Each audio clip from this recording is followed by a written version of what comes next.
This is my current display setup. The big one is a LG 64-inch C2 TV. I use it to play games. It's not part of this video. In the lower part, in the left, is the new addition to my setup, Alienware 34-inch OLED monitor, and the lower right, 42-inch LG C2 TV.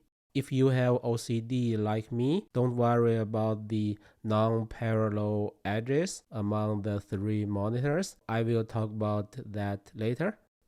In my channel, you can find 3 videos in the past 2 years about LG C2 42-inch TV. I use it as my Mac monitor. This video is about how I use the new Alienware 34-inch OLED monitor with the existing LG 42-inch TV side by side as the monitors for my Mac and PC. There are 2 versions from Dell for this Alienware 34-inch QD-OLED monitor. The left side one is the first version and the right one is the latest version. As you can see, the first version is a little bit more expensive. They are almost identical to me, but for gamer, they are different. For example, the left side one supports the NVIDIA G-Sync. The right side one is for AMD FreeSync. But because I don't use it for gaming, so I don't care about all the gaming related specifications. The other apparent difference is the stand. As you can see, the previous version is white, black mixed color. The new one is black. I hate the huge ugly stand anyway. I'm not going to use it, so it doesn't matter to me. I mount all my monitors either on the wall or on desk just to keep the desk clean. For my existing LG C2 TV, I went with this Ergotron wall mount monitor arm. I really don't want to pay more than half of the monitor's price just for a mount arm. So I went with a much cheaper one on Amazon. Yes, this one is not as flexible and it doesn't look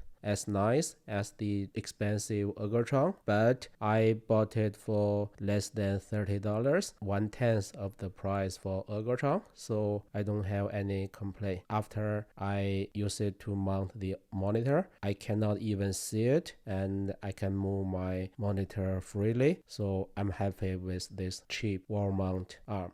In one of my previous videos, I mentioned I couldn't tolerate the inconvenience of using 2 huge 4K monitors side by side, so I decided to only use one LG 42-inch TV as the main monitor, right? Then you may ask why this time you want to use another huge Alienware monitor. The reason is this Alienware monitor is not as wide, as high as the previous Dell 43-inch LCD. The Alienware monitor is curved, so it also helps about the view angle. When I use them side by side, I put both of them in an angle so that I can easily face either of the monitors in right angle. So now I don't feel the inconvenience anymore. The LG TV has 4 HDMI 2.1 ports, and the Alienware monitor has 1 HDMI port and 2 display ports. If you want the highest refresh rate, you have to go with the display port. It's DP 1.4 version. I connect the 2 monitors using 2 different machines. One is the Mac Mini M2 Pro, the other one is a Intel NUC. So let's start with the Mac Mini M2 Pro. The Pro thing is important because Apple only supports the 120Hz HDMI 2.1 in the Pro version of Mac Mini. I use a HDMI 2.1 cable connect with the LG OLED TV. And to connect the Mac with the Alienware monitor, the Mac Mini doesn't have display port, so I use a USB-C to DisplayPort 1.4 cable, and it can support the 165 Hz refresh rate. When it comes to the Intel NUC, similarly, I use a HDMI 2.1 cable, connect with the LG TV, use a USB-C to DisplayPort port cable to connect to the Alienware.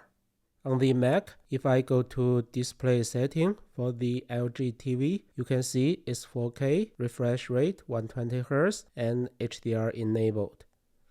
And for the Alienware, this is the highest resolution, refresh rate 165, and HDR enabled. Everything looks good as expected. But there's one important missing information, the color depth. I want to see whether it's 8-bit or 10-bit. It's not showing anywhere. In the past, before Apple Silicon, for the Intel-based Macs, if you go to System Report, go to Displays, you will see the color depth information. But as you can see here, it simply skips the information I want. So to find it out, for Mac, let me try to find other ways. For the LG OLED TV, on the remote, if I repeatedly hit the green button multiple times, additional information will be displayed on the screen. As you can see, it shows the color depth 10-bit, YC-BCR 444. But for the Alienware monitor, in the display information, as you can see, it only shows YC-BCR, but it doesn't show any detailed information. I cannot find any way to show the color depth detailed information.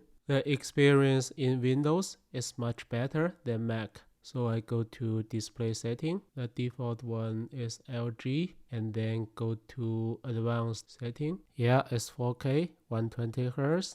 No problem. Then the color bit depth is 10-bit. Good. Interesting thing is the peak brightness. As you can see, it's 1500 nits. Super bright. Then move on to the Alienware monitor. Go to advanced display.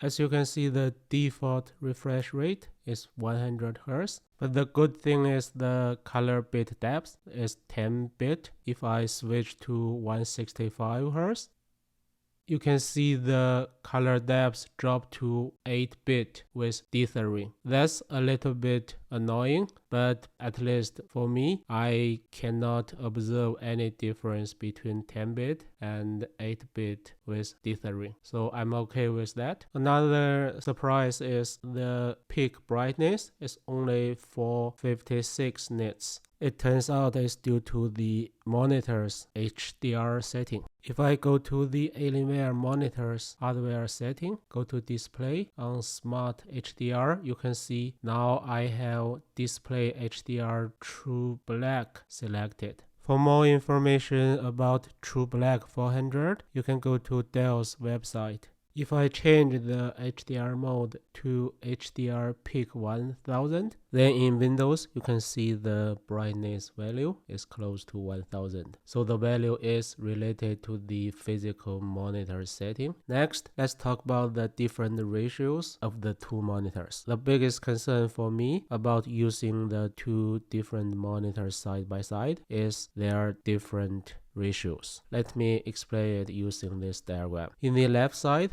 you can see the dimensions comparison by using the physical panel sizes. In the right side is the comparison by using pixels. I already made sure the two blue boxes, they have the exact same sizes. So if I move the right side graphic to the left side, when the blue ones they overlap with each other, you can see the red boxes, they almost have the same sizes. Basically, the size of one pixel in one monitor is almost the same as in another monitor. To put it the other way, their PPI or point per inch are almost the same. Even though they have different ratios, different resolutions, the LG TV has 106 PPI, the Alienware has 109. So the end result is if I move a window from one monitor to the other one, I can barely notice any difference. They almost have the same sizes. That's very important to me because I don't want to see the font sizes change all of a sudden just because I moved the window from one screen to the other one. In the video I published 2 years ago in my channel, I had a complaint about the blurry texts for LG TV. You can see the close-up images I took at that time. The text looked blurry because the pixels nearby got polluted with the color. In the middle, you can see an example I took from a LCD. You can see the text was very sharp. So this time, let me do a very similar test. I prepared a document with very small size font. To be honest, I cannot see any difference if I display the document in the two monitors and view them in normal distance. Only if I stare at the text in very close distance, I can somehow notice some differences. Alienware display is a little bit clearer. Just to make sure I'm not biased, I took close-up pictures as last time. This is the picture for Alienware. This is for LG TV. You can clearly tell in the pictures why the Alienware one is clearer. The close-up picture doesn't lie. By the way, another interesting observation is you can see the pixel shape in the two monitors are dramatically different because they use different OLED technologies. I have been using this setup for several weeks and so far I have zero issues. I'm so happy with the two huge monitor setup. Okay, thanks for watching.